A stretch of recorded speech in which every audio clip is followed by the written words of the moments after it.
Hey, what's up everybody? Welcome to today's episode of Wiggy's Wednesdays. Now we're going to be trying to release one of these every single Wednesday. We're just going to be talking all about nutrients, nutrient science, and just all of that good stuff, like what feeds your plant, what makes your plants work, and it is brought to you by Uncle Wiggy's, which is the nutrients that we've been using for the past couple of years. I got my buddy Uncle Wiggy on the floor, or whatever we're on right here, with me, and today we're going to be talking all about EC and TDS and breaking all of that down, which is essentially the amount of nutrients to water ratio that you've got going into your plants that's going to allow them to feed on those nutrients. So let's go ahead and dive in.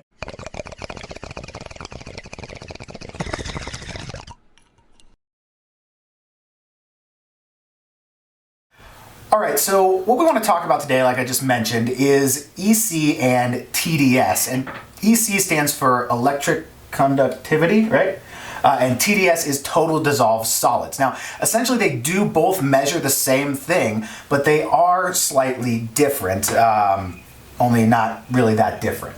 But there's a number of ways to measure these. What we have right here, we've got the Blue Lab combo meter. This is something I've been using for a couple of years. Here are some of my older pens, like this one is a Hanometer right here. This measures both pH and TDS. I don't believe it does EC. It might. It doesn't have batteries anymore. Here's another one. These are the pen type meters. This is basically like a combo meter. It's a box with some different probes on it. So these kind of drop in to your nutrient reservoir.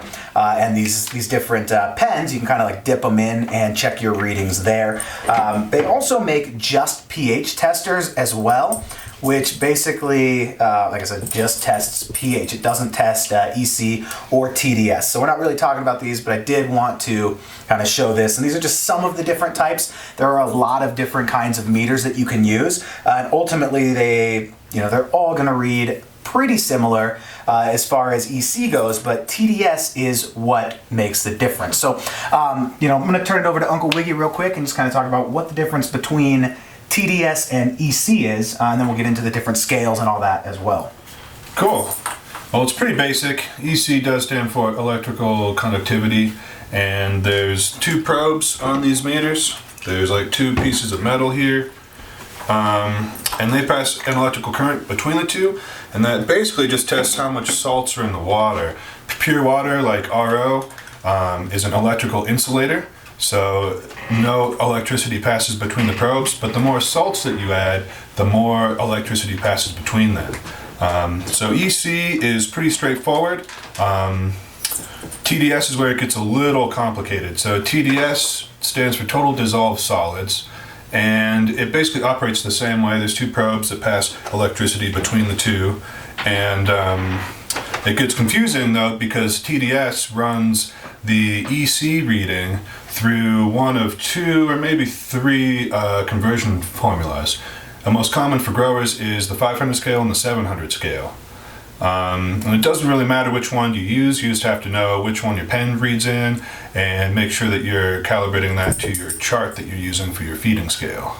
Nice. So like, for instance, a little bit earlier today when we were in the main flower room mixing up nutrients, right? Uncle Wiggy was explaining this to me, and because, I've always used TDS, right? It's just, I don't know. It's honestly, I feel like most people in America will be using TDS. Yeah, it is. And I've noticed that, European countries or, other countries tend to use EC. Yeah, that's true. Most of Europe. Yeah, but just, I don't know, just something I've kind of observed over the years. So I've always used TDS, and I did know there were different scales, but honestly, up until today, I did not know that this meter had both these. It actually has EC, TDS, 500 and TDS 700, which completely read differently. So for instance, we took this thing downstairs, EC was reading about 1.9, the 700 scale was reading about 1300, and the 500 scale was reading about 960 parts per million. And those bigger numbers are parts per million. The 1.9 is the EC. So your EC readings will usually have like a something point something, like two numbers with a decimal in between. Yeah. How we get those TDS scales is for an EC reading of 1.0, One pen will read that as 500 parts per million, and the other ones will read that as 700 parts per million. All right, so I mean, you can Something see, like that. and that's a pretty decent, like we had the 900 to 1300. Yeah, it's a big spread. Yeah, if I had not known about this and kind of had a different pen, maybe this one was on the, 700 scale or whatever, and I had put it in my reservoir, I'd be like, whoa, I'm feeding them 1300 parts per million, that's crazy, I'm gonna burn them. That's 30% more than I would have wanted to feed them. So it's important to kind of, it doesn't matter which one you use ultimately, but it does matter for consistency of you knowing. And ultimately that's what you're kind of going for when you're testing your EC or your TDS, total dissolved solids, is just consistency in your mixing. It's more of a range for you to know what you're putting in your plants. Like, all right, I mixed that up correctly. We're in that range of whatever, 1,000 parts per million-ish is usually what we feed our plants. We bump that up a little later, but it's more of a range. Yeah, whatever nutrients you're using, it's important to know what scale your feed chart is. And say your feed chart's in 700, but your heater reads 500. There's a lot of conversion charts online to help you figure out what numbers you should be at. Nice. And like, for instance, one thing that I have used PPM for in the past, I mean, I use it every day when I mix just for the consistency thing we were just talking about, but when I was running recirculating hydroponic systems, and this also works with anything, right? You can test the water or your nutrients going in, and you can also test what's coming out. So your plants are going to naturally, especially in a recirculating system, they're going to start taking up some of those nutrients or water, right? And if your plants are taking in more water, your TDS is going to go up. Like the next day when you check your reading around the same time, it maybe was, 1,000 parts per million. Yesterday, you check it today and it's 1,200. Well, then you'd maybe want to add some more water to bring it back to 1,000 so your mixture doesn't get too hot and you're not burning your plants. Same thing if they're eating a bunch of food, like, maybe it was 1,000, it goes down to 800. Like, all right, well, they can use, maybe you mix up 5 more gallons of full strength nutrients, dump it back in there, and kind of balance your recirculating reservoir out. Totally. You can also check your runoff if you're running drained to waste or if you're just watering in like soil. It's a good sort of measurement of how much your plants are eating or not eating. Right, for sure. So which one should you use, do you feel? Like EC, TDS, or I guess we kind of covered that, doesn't necessarily matter. Yeah, it really doesn't matter. They all work the same way. Like at the end of the day, you really just have to know what scale that you're in and just be aware of that. Sort of like when I talk to friends about our feeding habits, we always have to clarify sort of what scale we're on because it can be a little confusing sometimes when I'm talking about like, oh, I've hit it 700 and he's like, oh, that's crazy low, Yeah, and that would be like with the 700 reading would actually be closer to my 900 or 1,000. Yeah. Right? So it totally depends on your meter. It's something you're definitely going to want to look into and kind of check out there. Yeah. A couple tips for what kind of pen to get or how to use it. One, it's important, like all meters, to try to keep your pens calibrated periodically.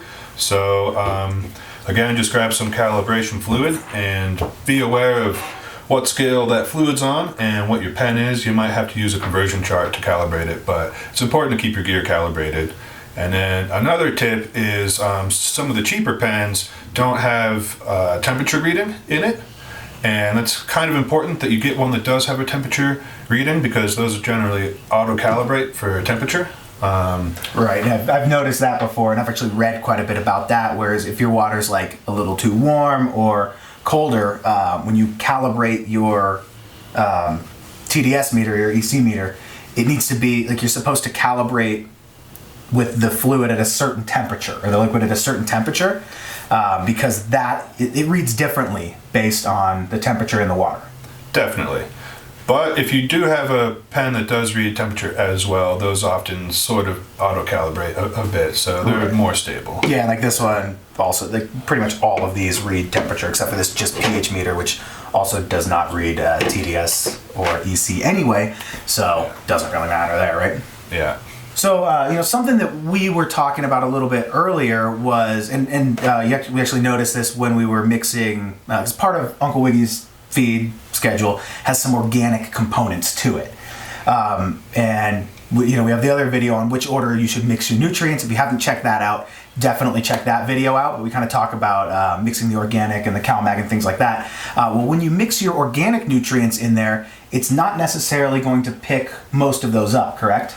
Yeah, correct. Lots of organic nutrient sources like urea is a really common one. They're soluble in water, so they dissolve in your reservoir, but they're not salt-based, and so they don't affect the electrical conductivity readings of your reservoir. So, I mean, ultimately, if you're using a 100% organic nutrient line, you don't necessarily even need to check your EC or TDS because you're not really going to get much of a reading.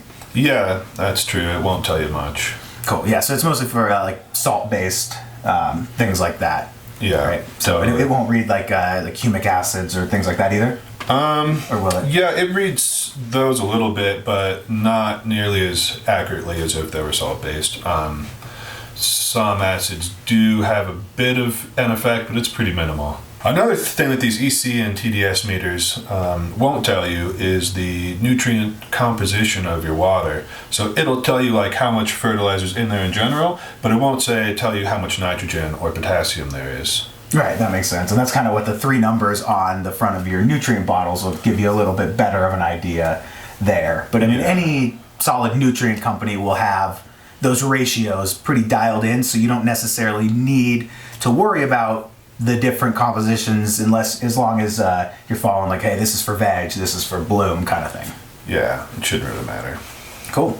Well, I think that about wraps it up for the EC and TDS thing. If you have any questions at all, or just any comments on the video, please drop them below in the comment box. If you liked it, give us that thumbs up. If you didn't like it, you don't have to give us the thumbs down. It's cool. And be sure to subscribe to the channel if you haven't already. Also, follow us on Instagram. And be sure to join our email list. We're going to be releasing some exclusive content, doing giveaways, all that good stuff. You can find that at schoolofhardnugs.com. And you can also check out Uncle Wiggy's at unclewiggy's.com, correct? Mm-hmm. Awesome. And we'll be doing more of these videos, Uncle Wiggy's Wednesdays or Wiggy's Wednesdays.